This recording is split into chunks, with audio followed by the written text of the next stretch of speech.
Hey guys, I'm EdwardStarcraft and I'm here with a video tutorial on how to do the 3 racks versus Protoss. So 3 racks is a pretty basic build and it's really useful in Terran versus Protoss games, and it's very powerful actually for a Terran player.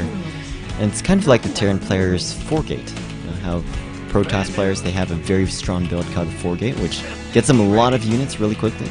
Well, same thing with the 3 racks. This is a good build for beginner StarCraft 2 players, people who are looking to just improve their game, get from bronze to, you could bring yourself to diamond or even masters with this build. So let's take a look at this build. First, what we're going to be doing, building a supply depot on 10 supply. That's very critical, since that's a, you don't want to build your supply depot too early, since you will cut SCV production. But you don't want to build it too late, otherwise you will also cut SCV production, and SCVs, they pay for themselves really quickly, so you don't want to do that. Now, once you get to 12 supply, once your supply depot is done, go to barracks. And then after that, you're going to build another SCV. Ooh, cutting it for a short period of time, but that's fine. Now, we're going to get to 75 minerals on 13 supply, build a refinery, and then we're going to scout. This is Shattered Temple, which means that we might have the opponent at the close position, so that's the first place that I'm going to check. And I've already spawned, knowing that this opponent is Protoss. This build is decent against, I guess you can say this build would be decent against most races in the lower levels, but against, in the higher levels, it's probably most powerful against Protoss. Now you can see my refinery is finished. I'm transferring 3 harvesters there. I'm going to get my orbital command on 15 and a first marine here as well. Continue scouting with my SCV, not at close position, so that's cool. Also, I'm going to get another supply depot as soon as I get 100 minerals right after my first SCV, my orbital command and my first marine. I'm going to get a tech lab on my first barracks as well. Now, we're going to keep on going, and as soon as be sure to mule, build more SCVs, and as soon as I get to enough money, I'm going to build a second barracks. And let's get this barracks done. Here we go. Second barracks going up as well. Looks like the opponent isn't here at the far base. Now we're going to get my concussive shell research started. And start building a marauder. And continue building SCVs. I'm not even sure if you're supposed to cut SCVs. I don't think this build involves cutting SCVs too early. Not enough minerals. I'm going to build my third barracks at the time. Oh, looks like the computer's built 2 zealots at the start. I'm going to just scout around. Looks like he has a very little chrono boost, so it looks like he's not 4-gating. He's actually building something over there. Well, we'll see what he's up to.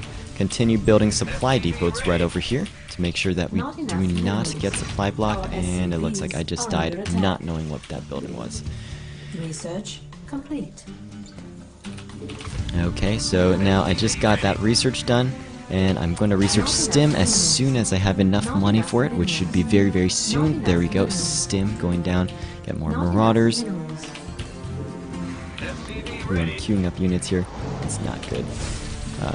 Continue building supply depots as well. Get another tech lab on this one. No, I don't have enough money for that. Get that supply depot. That might have been slightly early, but here we go.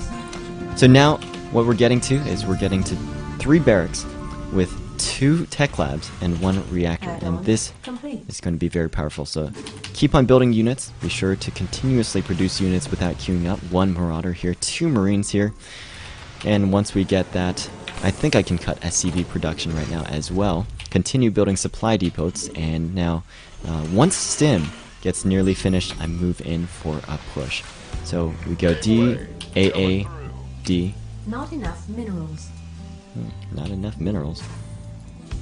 But making sure that all of my barracks are producing, and I have 1 unit queued up over here, but you can see that it's because the other units were about to finish.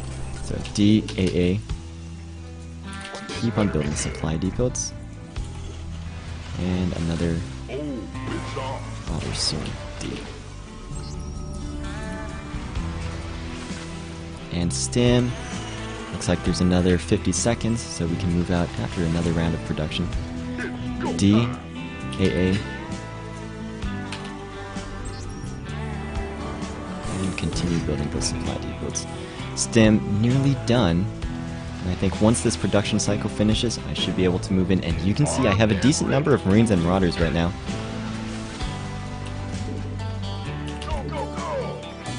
Okay, here we go. Oh, it looks like he's moving in for a push, which will be actually even better for me. I'm going to chase back his units.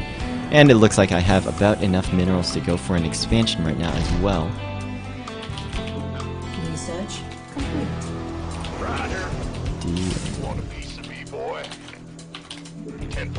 So now, basically we can almost A-move into his base, because we have Stim, and Stim is exceptionally powerful. And you can see right now, my Protoss opponent is just one basing. Might have a sentry over here to force field the ramp, but look at this. We just have more units than my opponent right now. And be sure to hotkey all of your things, so DAAD, produce more Marines, produce more Marauders. And you can see on the other side, and there is the GG. On the other side, I was expanding, so after that, you could go for, let's say, Medivacs, Vikings against Protoss. But there we go. That is the 3 racks for you, a very basic build order, and a very, very powerful build order against Protoss players. I play Masters level Protoss players who have big difficulties in holding that off. Of course, this game I was playing against a computer player, and you can see that the computer player medium difficulty was not too difficult, but it's definitely a very powerful build. Thanks for watching, and I hope that was an informative video for you guys.